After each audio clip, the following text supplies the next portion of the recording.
The job applicant spent the entire interview mocking the receptionist, not knowing I was the CEO testing their character from the front desk. The first applicant walked through the glass doors at 8:45 and didn't bother looking at me when he approached the reception desk. "I'm here for the 9 o'clock executive interview. Tell whoever's in charge that Trevor Langston has arrived." He dropped his leather portfolio on my desk without asking, pulled out his phone, and started scrolling while I processed his rudeness. I sat behind the reception desk wearing a discount blazer from Target and a name tag reading Kimberly instead of my actual name, Catherine Vance, founder and CEO of Meridian Technologies, a company worth $300 million. I'd been conducting this experiment for 6 months, personally sitting at reception during final round interviews after growing concerned about the character of candidates my hiring managers recommended. Trevor was exactly the type I'd started noticing, men and women with perfect credentials who treated support staff as invisible obstacles rather than human beings. I smiled pleasantly and asked him to sign the visitor log. He sighed with annoyance, scribbled illegibly, then walked to the waiting area without thanking me or retrieving his portfolio from my desk. I noted this in the mental file I was building, a file that would determine whether Trevor Langston ever worked at my company regardless of his qualifications. Within 10 minutes, 3 more applicants arrived. Carson Webb entered at 8:50, took one look at me, and said to someone on his phone, "Yeah, I'm here, just dealing with the receptionist, then I'll be in." He covered the phone and told me his name without greeting me first. "Conference room reservations should be under Webb. Make sure they know I'm here." I informed him that all interviews were being conducted by the executive team upstairs, and he'd be collected shortly.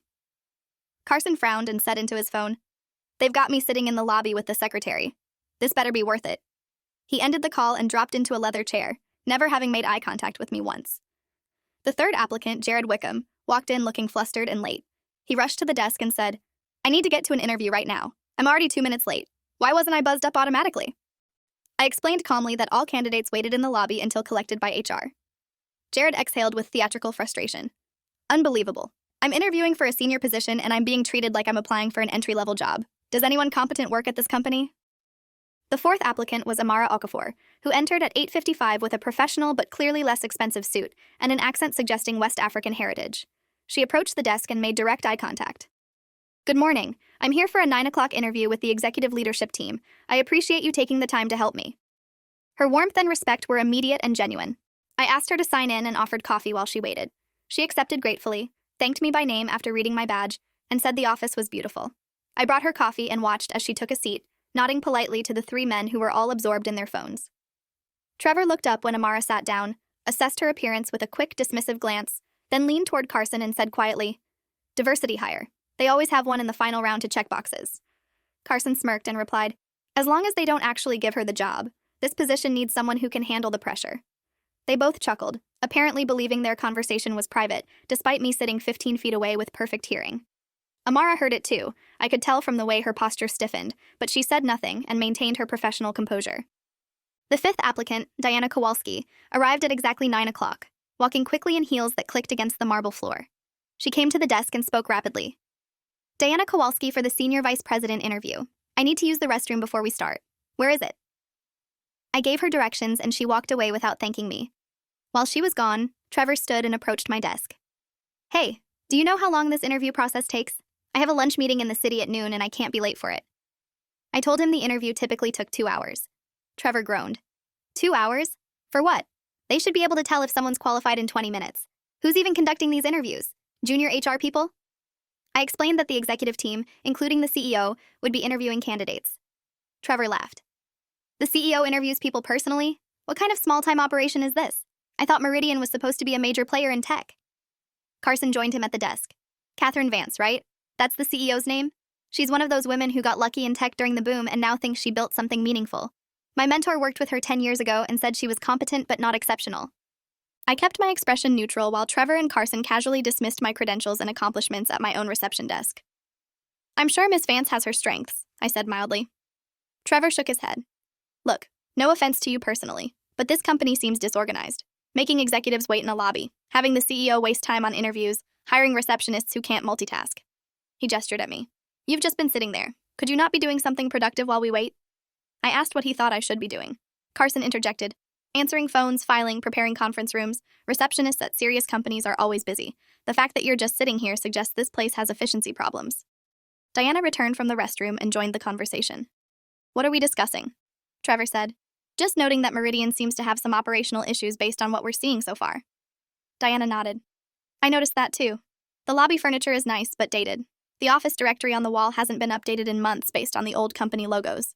These are signs of a company that's stagnating. Jared stood and walked over to join what was becoming a group discussion at my desk, apparently bonding over their shared assessment of Meridian's deficiencies. I'm already having second thoughts about this position, Jared said. I turned down 2 other offers to interview here because the salary was higher, but money isn't everything if the company culture is dysfunctional. Trevor agreed. Same. I'm at a director level at Quantum Systems right now. Taking a VP role here seemed like a step up, but if the organization is this poorly run at the operational level, imagine what the executive decision-making must be. They were now fully engaged in criticizing my company, my leadership, and my operational choices while I sat at the reception desk they'd decided was evidence of institutional failure. Carson turned to me directly. Kimberly, right? How long have you worked here? I told him 6 months. He nodded as if this confirmed something. Pretty high turnover for a receptionist position. Most people in your role stay years because it's stable work. The fact that you're relatively new suggests employee retention issues. Diana asked, "Do you like working here?" It was a test, I realized. They wanted me to complain or confirm their negative assessment. I smiled pleasantly. I find it very rewarding. Miss Vance has created an interesting company culture. Trevor jumped on this. Interesting how? That's corporate speak for problematic. What's actually wrong with the culture? I said nothing was wrong with it, that I meant interesting in a positive sense. Jared pressed further. Come on, you can be honest. We're probably going to be your bosses soon. What are the real issues here? Is Vance a micromanager? Is there favoritism? Do people actually respect her leadership? The question hung in the air. They were asking me to betray my employer, to share insider criticism, to demonstrate disloyalty in exchange for their approval. I looked at each of them and said carefully, Miss Vance is highly respected by everyone who works with her. I found her to be brilliant, fair, and deeply committed to building a company with strong values. Carson laughed. That's the most diplomatic non-answer I've ever heard.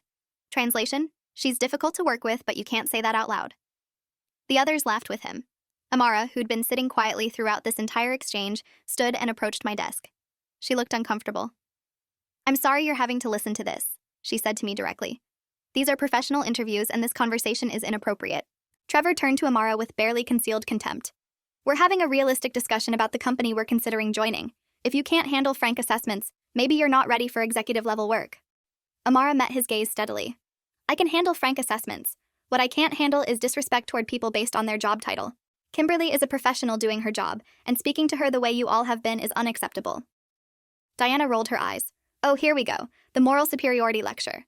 Look, in the real world, there are hierarchies. Receptionists are support staff. Executives are decision makers. That's not disrespect. It's organizational structure. Amara shook her head. Organizational structure doesn't justify rudeness. And honestly, if this is how you treat people you perceive as having less power than you, I don't want to work alongside you. Trevor laughed openly. Good. One less person competing for the position. Although let's be real, you weren't serious competition anyway. The casual cruelty of his dismissal was stunning. Amara's face tightened, but she maintained composure. She returned to her seat, sitting apart from the group. I watched this play out while maintaining my receptionist persona, but internally I was making final decisions about who would ever work at Meridian Technologies. Carson checked his watch. It's 9:15. Where's HR? This is already getting unprofessional. He walked to my desk and said, Can you call upstairs and tell them we're waiting? Some of us have other commitments today. I picked up the phone and called Margaret Foster, my head of HR, who I knew was watching everything via the security cameras I'd had installed specifically for these experiments. Margaret, the candidates are asking about the delay. Her voice came through calm and knowing. Tell them I'll be down in 2 minutes. Everything proceeding as expected? I confirmed yes and hung up. Trevor asked what Margaret said. I relayed that she'd be down momentarily. Jared sighed dramatically. 2 more minutes of sitting in this lobby. You know what the problem is? Companies like this don't value people's time.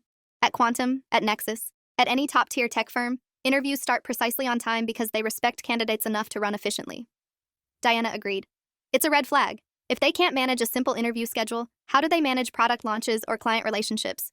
Carson added, Catherine Vance probably doesn't even know we're down here waiting. She's probably in her office doing whatever CEOs do when they're disconnected from operational realities.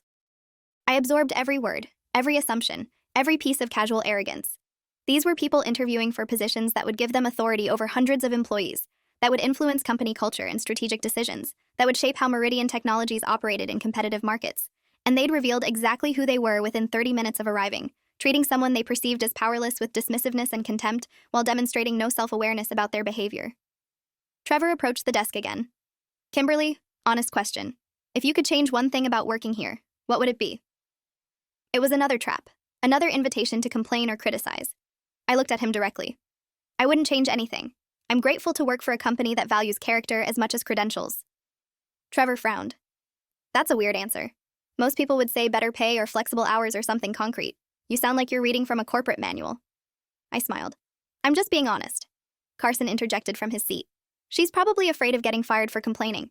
That's another red flag. Fear-based culture where employees can't speak freely. They'd now constructed an entire narrative where my refusal to criticize my employer was evidence of a toxic environment rather than professional loyalty. At 9:18, Margaret emerged from the elevators looking professional and slightly apologetic. Good morning, everyone. Thank you for your patience with the small delay. We're ready for you now. If you'll follow me to the 14th floor, we'll begin the interview process. The 5 candidates stood and gathered their belongings. As they walked toward the elevators, Trevor passed my desk and said without looking at me, "Thanks for nothing, Kimberly." Carson and Jared laughed. Diana said nothing but also didn't acknowledge me. Only Amara paused to make eye contact and said, "Thank you for your help this morning. I appreciate your professionalism." Then they all entered the elevator with Margaret, and the doors closed. I sat alone at the reception desk for a long moment, processing what I'd witnessed. Then I stood, removed the Kimberly name tag, and took the private elevator to my actual office on the 16th floor. My assistant, Robert Chen, was waiting with coffee and my schedule. "How was this morning's experiment?" he asked. I told him it had been illuminating and to inform Margaret that I'd join the interviews in 15 minutes. Robert nodded. "Should I prepare rejection letters for anyone in particular?" I said to prepare them for Trevor, Carson, Jared, and Diana. 4 candidates eliminated before the formal interview even began. I reviewed the candidates' files one more time before heading to the conference room. Trevor Langston had an MBA from Wharton, 10 years at Quantum Systems with strong performance reviews and recommendations from executives I respected. Carson Webb had a degree from MIT, 9 years in tech including 3 at director level, and a track record of successful product launches. Jared Wickham came from Stanford, had founded and sold a small startup, and had been recruited aggressively by our VP of Technology. Diana Kowalski had a Harvard MBA, 8 years at consulting firms, and glowing recommendations from former clients. On paper, they were exactly what Meridian needed for senior positions. But paper didn't capture character, didn't reveal how people treated others when they thought no one important was watching, didn't show who they became when they perceived themselves as having power over someone. I'd learned this lesson 5 years ago when I promoted a brilliant director to VP level, only to discover he'd been sexually harassing junior staff who were too afraid to report him. His credentials had been perfect. His character had been rot. I'd promised myself then that I'd never again prioritize credentials over character in hiring decisions. I entered the conference room at 9:35 where Margaret was conducting preliminary interviews with the candidates. They sat around an oak table, professional and polished, their lobby behavior completely absent from their current demeanor. Margaret was asking standard questions about leadership philosophy and strategic vision. Trevor was giving an articulate answer about driving results through accountability when I walked in. Margaret stood. "Candidates, I'd like to introduce Catherine Vance, our founder and CEO." The reaction was immediate and visible. Trevor's face drained of color. Carson's eyes widened in recognition and fear. Jared's mouth actually fell open slightly. Diana maintained better composure, but I saw her hands grip the armrests of her chair. Only Amara showed no shock, just professional attentiveness. I smiled warmly and took a seat at the head of the table. "Good morning, everyone. I apologize for joining late. I was handling some matters downstairs." I let that sentence hang in the air, watching them process the implication. "Margaret has been briefing me on your backgrounds, and I'm impressed with what I've seen so far. Exceptional credentials across the board." Trevor cleared his throat. "Miss Vance, it's an honor to meet you. I've followed Meridian's growth closely, and your work in the industry is remarkable." I thanked him for the kind words, then opened the folder in front of me. Before we continue with formal interview questions, I'd like to address something that happened this morning. You see, I occasionally work at the reception desk during final round interviews. I find it valuable to observe how candidates treat people when they don't think anyone important is watching. The silence in the room was absolute. Trevor, Carson, Jared, and Diana were frozen, their faces showing the realization of what they'd done. Amara remained calm, perhaps beginning to understand why I was sharing this information. I continued. "This morning, I sat at that desk as Kimberly, and I listened to 4 of you mock the company I built, dismiss my leadership based on secondhand gossip, criticize operational choices without understanding their purpose, and treat me with casual contempt because you assumed I was powerless support staff." I looked at each of them in turn. "Trevor, you called me inefficient and suggested I wasn't multitasking adequately. Carson, you dismissed my credentials as luck rather than skill and suggested high receptionist turnover indicated cultural problems. Jared, you complained that you were being treated like an entry-level applicant and questioned whether anyone competent worked here. Diana, you called our office dated and stagnating." Carson tried to speak. "Miss Vance, I can explain. We were just making conversation and perhaps spoke more casually than we should have. We didn't mean anything personal." I held up a hand. "Please don't insult my intelligence by claiming this was casual conversation. You made deliberate choices to criticize this company and demean someone you thought couldn't affect your prospects. Those choices revealed your character. Trevor attempted damage control. With all respect, I think there might be a misunderstanding. We were discussing the company objectively, as candidates should. That's due diligence, not disrespect. I looked at him directly. Trevor, you asked me to betray my employer by sharing insider criticism. When I refused, you and Carson constructed a narrative that my loyalty was evidence of a fear-based culture. That's not due diligence. That's manipulation and character assassination. Jared was pale. Miss Vance, I apologize sincerely. I was frustrated about being late and spoke inappropriately. If you give me another chance, I promise to demonstrate better judgment. I appreciated the apology but shook my head. The issue isn't that you had a bad morning, Jared. The issue is that when you felt frustrated, you took it out on someone you perceived as unable to defend themselves. That tells me how you'll treat subordinates when you're under pressure. Diana spoke for the first time since I'd entered. Miss Vance, I understand you're upset, but isn't this entrapment? You deliberately deceived us to provoke behavior you could criticize. The question showed intelligence but also confirmed what I'd observed about her character. Rather than taking responsibility, she was attempting to shift blame to me for exposing her behavior. Diana, I didn't deceive anyone about who I was. I simply didn't announce my position while observing how you treated people. The behavior I witnessed was entirely your choice, not something I provoked. I closed the folder. Here's what I've learned this morning. 4 of you have exceptional credentials and professional accomplishments. You're intelligent, educated, and skilled in your respective fields. But you've also shown me that you believe hierarchies justify rudeness, that you measure people's worth by their perceived status, and that you'll treat people with contempt when you think you can get away with it. Those aren't values I want in Meridian's leadership. Margaret was taking notes, her face professionally neutral, but I could see approval in her eyes. Trevor made one final attempt. Miss Vance, please consider that we were nervous about the interview and perhaps didn't present our best selves in the lobby. These positions would be incredible opportunities for us, and I believe we could contribute significantly to Meridian's success. I stood, preparing to end the meeting. Trevor, I'm sure you could contribute to our technical success, but I'm building a company culture where people treat each other with respect regardless of position or title. You've demonstrated you don't share that value. I looked at Carson. You've shown me you'll dismiss women's accomplishments and spread negative gossip based on secondhand information. I turned to Jared. You've revealed that you blame others when things don't go perfectly and question people's competence when you feel inconvenienced. Finally, I addressed Diana. And you've shown me that you'll double down on defending problematic behavior rather than taking responsibility. I returned to my position at the head of the table. None of you are moving forward in the interview process. Margaret will escort you out and you'll receive formal rejection letters within 24 hours. The room exploded with protests. Carson stood. This is discriminatory. You can't reject qualified candidates based on a conversation you weren't supposed to hear. I remained calm. I can reject candidates for any legal reason, and poor cultural fit is absolutely legal. You had no expectation of privacy in my company's lobby. Diana's voice was sharp. My attorney will hear about this. You've wasted our time and potentially damaged our reputations. I met her anger with composure. You're welcome to consult your attorney. I'm confident my HR practices are sound. Trevor's voice took on a threatening tone. Do you understand who you're turning away? I have connections throughout this industry. One call to the right people and your company's reputation will suffer. I looked at him steadily.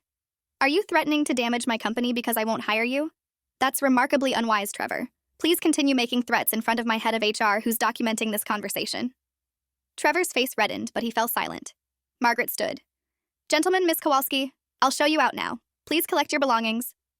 The 4 rejected candidates gathered their things with varying levels of hostility and humiliation. As they filed toward the door, Carson turned back. You've made a serious mistake today, Miss Vance. We would have been assets to this company. I smiled. I've made many mistakes in my career, Carson. I'm confident this isn't one of them. The door closed behind them, leaving only Amara and me in the conference room. She sat quietly, professional and composed, clearly uncertain what came next. I took my seat again. Miss Okafor, I apologize that your interview began this way. I'd like to continue with standard questions if you're still interested in the position after witnessing that scene. Amara exhaled slowly. Miss Vance, can I speak candidly? I nodded. She continued. What I witnessed this morning was troubling, but not because of how you handled it. I'm troubled that 4 highly educated professionals thought that behavior was acceptable, and I'm impressed that you prioritized character enough to eliminate qualified candidates who revealed poor judgment. I appreciated her perspective. Tell me, Amara, why did you speak up in the lobby when you didn't have to? She considered the question. Because watching people be cruel to others, especially when they think there are no consequences, bothers me fundamentally. I grew up in Nigeria where I saw people with power abuse those without it constantly. When I came to the US for university, I hoped to work in environments where that didn't happen. But I've learned it happens everywhere when people believe hierarchy justifies disrespect. I found her answer revealing. You heard Trevor's comment about diversity hires. How did that make you feel? Amara's expression hardened slightly. It made me angry but not surprised. I've heard variations of that my entire career. People assume my presence is tokenism rather than merit. What actually bothered me more was watching them mock you, someone they'd decided wasn't important enough to treat with basic courtesy. I asked her what she thought about my experiment, whether she found it deceptive or manipulative as Diana had suggested. Amara shook her head. I think it was brilliant. How else do you assess someone's character if not by observing them when they think they're not being evaluated? Formal interviews show people's best performances. Lobbies show their actual values. We continued the interview for 90 minutes, discussing leadership philosophy, strategic vision, technical capabilities, and cultural priorities. Amara was impressive across every dimension. She'd led product teams at 3 previous companies, had a track record of mentoring junior staff, and spoke thoughtfully about building inclusive environments without sacrificing performance standards. When I asked about her biggest failure, she described a project that had collapsed due to poor communication between departments. I'd assumed everyone understood the timeline and priorities, but I hadn't verified that assumption. 3 teams ended up working toward different goals, and by the time I realized the misalignment, we'd wasted 2 months. I learned to over-communicate and verify understanding rather than assume it. The answer showed self-awareness and growth. I asked about her approach to handling difficult team members. Amara said, I distinguish between people who are difficult because they're passionate about work versus people who are difficult because they're destructive. The former need channeling and direction. The latter need clear boundaries and consequences if they can't meet behavioral standards regardless of their technical abilities. The interview concluded at 11:30. I thanked Amara for her time and told her she'd hear from us within 48 hours. After she left, Margaret returned to the conference room. Well, that was one of the more dramatic interviews I've facilitated. I agreed. Margaret sat down. Catherine, I need to give you a heads up. Carson Webb called his former boss at Contempt while he was leaving the building. I overheard him saying he was going to report Meridian for discriminatory hiring practices and questionable interview techniques. I wasn't surprised.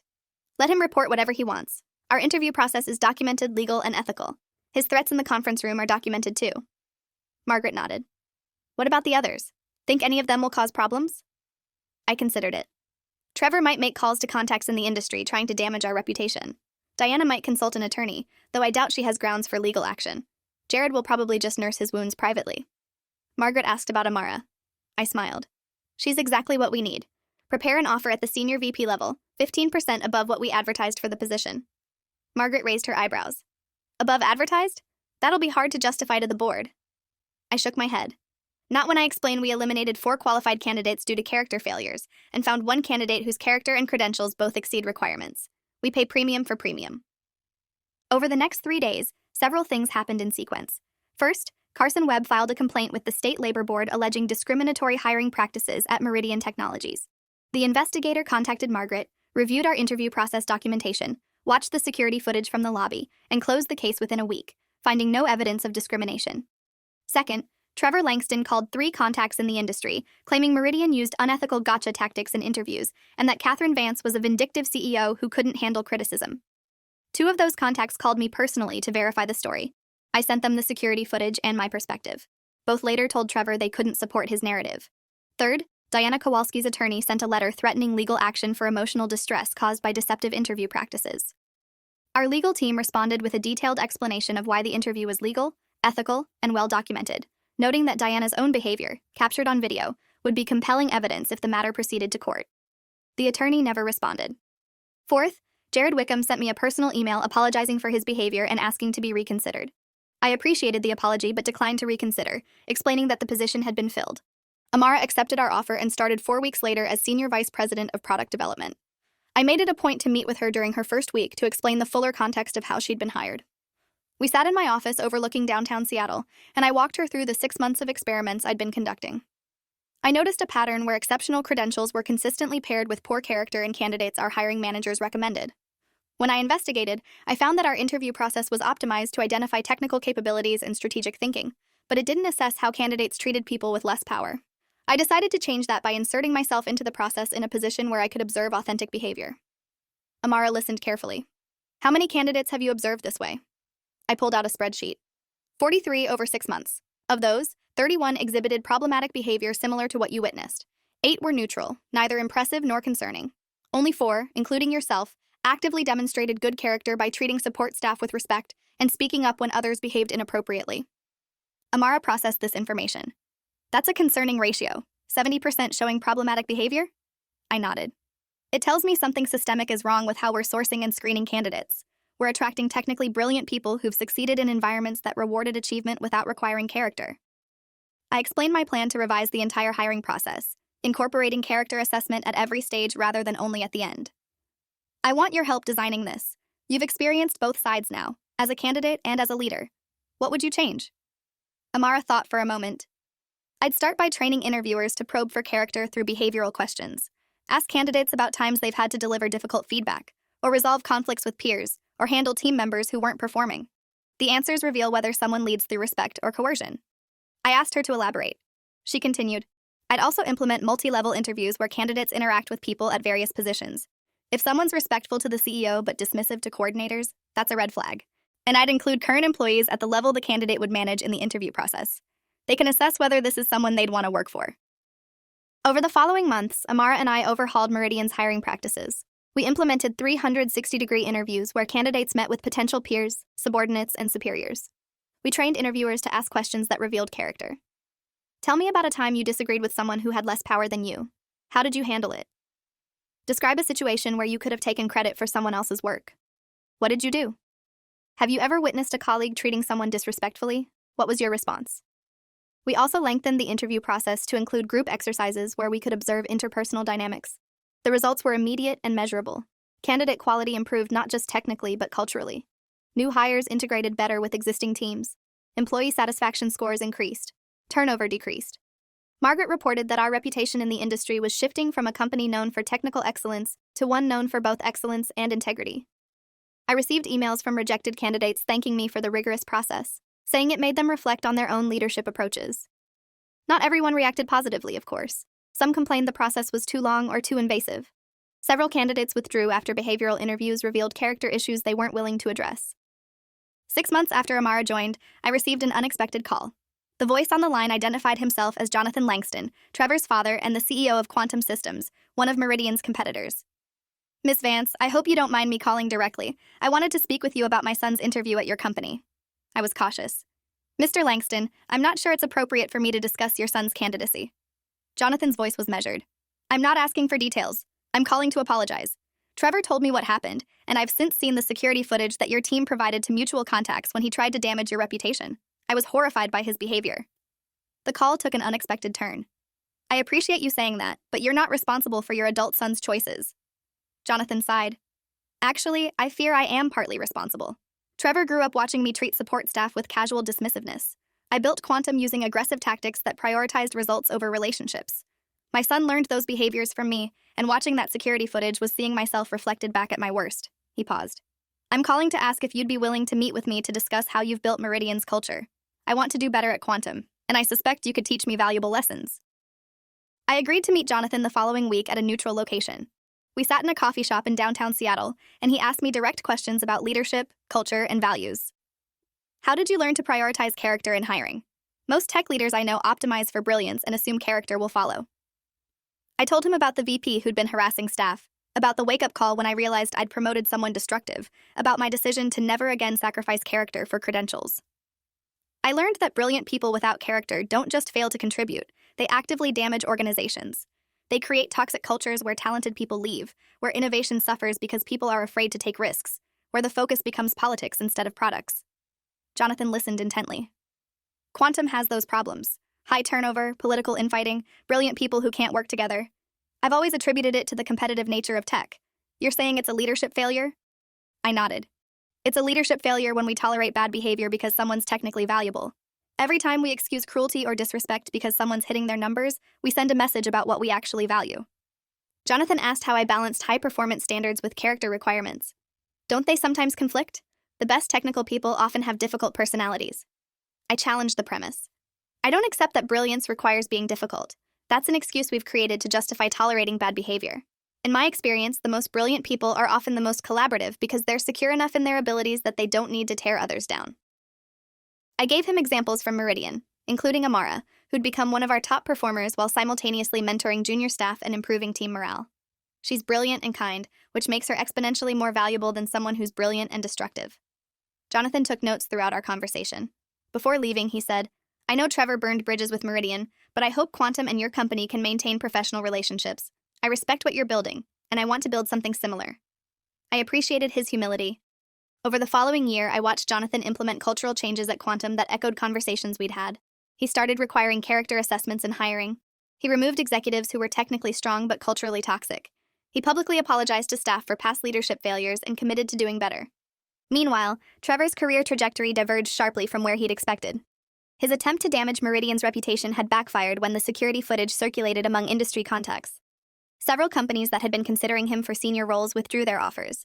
He bounced between mid-level positions at smaller firms, never regaining the momentum he'd had before the interview. I heard through mutual contacts that he'd become bitter about it, blaming me for ruining his career rather than accepting responsibility for his behavior. Carson Webb faced similar consequences. His complaint to the labor board became public record, and when potential employers researched him, they found documentation of his threats and unprofessional conduct at Meridian. He eventually left the tech industry entirely, moving into finance. Diana Kowalski continued in consulting, but developed a reputation as difficult to work with. Several clients declined to renew contracts after experiencing her tendency to deflect responsibility and blame others. Jared Wickham had the most interesting trajectory. He took my rejection seriously and spent a year working with an executive coach on leadership development. He sent me periodic updates about what he was learning, and eventually, I agreed to have coffee with him. We met 2 years after his failed interview. Jared looked different, more grounded and less frantic. Miss Vance, thank you for agreeing to meet. I want you to know that being rejected by Meridian was the best thing that could have happened to my career. I asked him to explain. He said, I'd been successful my entire life based on intelligence and work ethic, but I'd never had to examine whether I was a good person. When you rejected me, I was furious at first. I thought you'd use some gotcha tactic to disqualify qualified candidates. But then I watched the security footage your team provided to Carson when he tried to sue you, and I saw myself through your eyes. I was appalled. Jared described working with his coach to understand why he'd behaved that way. I realized I developed this belief that time was my most valuable asset, and anything that wasted my time was an affront. That led me to treat people as obstacles when they didn't serve my immediate needs. Your receptionist experiment revealed that I'd stopped seeing service workers as humans with their own dignity and worth. He'd since joined a smaller company where he focused on building collaborative teams rather than pursuing executive titles. I make a point now to learn the names of everyone in every building I work in. Security guards, cafeteria staff, janitors, everyone. It's made me a better leader and honestly a better human. I told Jared I was glad the experience had catalyzed positive change. He asked if I'd ever consider hiring him in the future. I said, Jared, I appreciate your growth, and I mean that sincerely. If a position opens where you'd be a good fit, I'd be willing to interview you again. But you'd need to understand that you'd be evaluated by the same standards as anyone else, and your past behavior would be part of your history, even if you've grown beyond it. He nodded. That's fair. I wouldn't expect anything different. Before leaving, he said, Can I ask what happened to the woman who was also interviewing that day? The one who spoke up in the lobby? I smiled. Amara Okafor is now our Senior Vice President of Product Development and one of the most respected leaders in the company. Jared smiled back. I'm glad. She was the only one of us who deserved the job. 3 years after the experiment, I was invited to speak at a tech industry conference about leadership and culture. I decided to share the story of the receptionist experiment publicly for the first time, though I didn't use the rejected candidates' names. I wanted other leaders to understand that character assessment wasn't optional or secondary to credentials. It was foundational. The speech generated significant discussion. Some audience members approached me afterward to say they'd implement similar practices at their companies. Others challenged me, arguing that my approach was unfair, or that exceptional talent should be retained even if character was imperfect. One CEO told me directly, Your approach might work for Meridian, but at scale, you can't prioritize character over capability. The market doesn't reward nice companies, it rewards effective ones. I responded, I think you're creating a false dichotomy. Character and capability aren't opposed, they're complementary. The most effective companies long-term are those where people trust each other, where collaboration happens naturally, where talent wants to stay because the culture supports their growth. You can't build that with brilliant people who treat each other poorly. The speech was filmed and posted online, where it generated millions of views and thousands of comments. Some praised my approach, others criticized it as naive or impractical. Several rejected candidates from various companies wrote to share their perspectives, some thanking me for articulating why they'd been let go, others angry that their careers had been derailed by what they still saw as unfair character judgments. One comment thread caught my attention. Someone using Trevor Langston's name had written, Catherine Vance destroyed my career with an unethical experiment where she deliberately deceived candidates and then punished them for casual conversation. This video is her trying to justify what was always about power and revenge. The comment had hundreds of replies, some supporting him, most pushing back. One reply stood out. I was there. I was one of the candidates that day. Everything Miss Vance said in her speech is accurate. We were cruel to someone we thought was powerless, and we got exactly what we deserved. Stop blaming her for exposing your character. The commenter's profile indicated it was Amara. I called her that evening. Amara, you didn't have to defend me publicly. Her voice was warm. Catherine, you've built an environment where I can do my best work without navigating toxic politics or tolerating disrespectful colleagues. That's rare in this industry. If defending your approach means sharing what actually happened that day, I'm happy to do it. I thanked her and told her how much I valued her leadership at Meridian. She laughed. You know what's funny? At my previous companies, I spent so much energy managing difficult personalities and protecting my team from destructive leaders. Here, I just focus on building great products. It's revolutionary to work somewhere that prioritizes character. 5 years after the receptionist experiment, Meridian Technologies went public. The IPO was successful, valuing the company at $800 million. In interviews with financial media, I was asked repeatedly about what differentiated Meridian from competitors. I talked about our technology, our market position, our growth trajectory, but I also talked about culture, about how we hired and retained talent, about why character mattered as much as credentials. One journalist asked if I thought the receptionist experiment had been worth the risk of potentially turning away qualified candidates. I don't see it as risk, I answered. I see it as due diligence. We wouldn't hire someone whose technical skills were misrepresented on their resume. Why would we hire someone whose character was misrepresented in formal interviews? The lobby observation just gave me complete information to make better decisions. The journalist pressed further. But you eliminated 4 candidates who might have contributed to your success. Don't you wonder what you missed by rejecting them? I shook my head.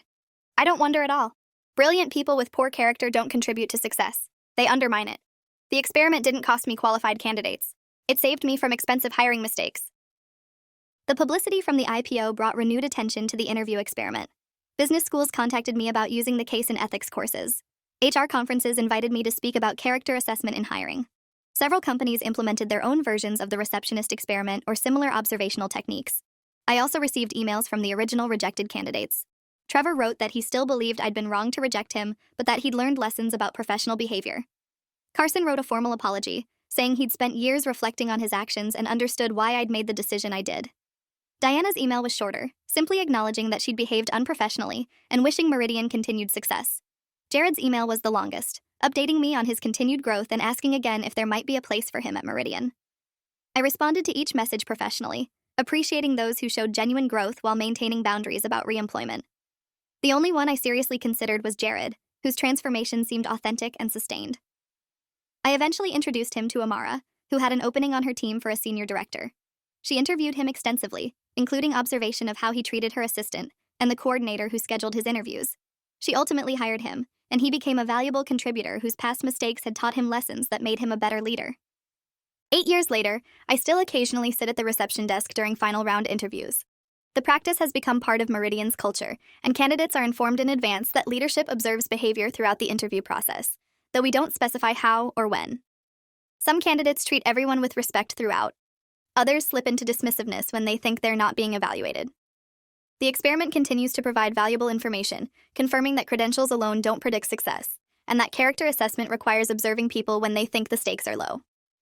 Amara now sits at the reception desk sometimes too, continuing the tradition and ensuring new hires understand that at Meridian, how you treat people matters as much as what you accomplish. The company we've built together is one where technical excellence and human decency aren't competing values, but complementary ones, where people stay because the culture supports their best work, where leadership means service rather than status. Trevor, Carson, Jared, and Diana taught me that lesson clearly 8 years ago in a lobby where they thought no one important was watching, not knowing the receptionist they mocked was the CEO who'd remember everything. If you enjoyed this, you'll definitely want to see the next ones too. So subscribe now and let me know your take in the comments.